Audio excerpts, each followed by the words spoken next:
ఎవరికి వారే యమునా తీరే అన్నట్టుంటారు సాధారణంగా వైఎస్ఆర్ కాంగ్రెస్ పార్టీ నాయకులు ఇదివరకు. ఎవరికాళ్ళ ఇగోస్ ఉంటాయి.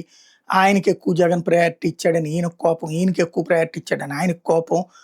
ఇట్లా ఒకళ్ళకొకళ్ళకి మధ్యన పొరపొచ్చాలు ఎక్కువగా ఉండేది. ఇగోస్ ఎక్కువగా ఉండేది 2019-24 మధ్యలో.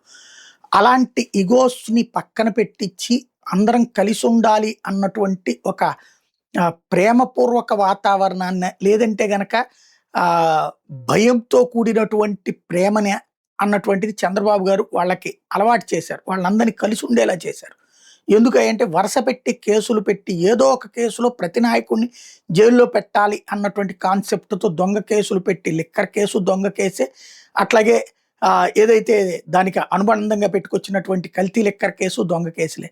ఇట్లాంటి కేసులు ఎప్పుడైతే పెడుతూ వరుసబెట్టి వేధిస్తున్నారు, లేకపోతే రెచ్చగొట్టి ఆ పైన అంబటి రాంబాబు కేసు, జోగి రమేష్ కేసులు ఇట్లా 1 బై 1 కేసులతో వేధిస్తుంటే, ఇప్పుడు అలా కేసులతో బాధపడ్డే నేతలు, దాడులకి బాధపడ్డటువంటి నేతల ఇళ్ళకి 1 బై 1 జగన్ ఒక్కడే కాదు ఎళ్తోంది. వైసీపీ నాయకులు, మాజీ మంత్రులు, ఎమ్మెల్యేలు ఇట్లా ఒకళ్ళ ఇంటికి ఎవరైతే విక్టిమ్‌గా బాధపడుతుంటారో వాళ్ళ ఇళ్ళకి వరుసబెట్టి వెళ్లి పరామర్శ చేసొస్తున్నారు. తద్వారా వాళ్ళకి మధ్యన వ్యక్తిగత అటాచ్‌మెంట్స్ పెరగటం ప్రారంభమైంది.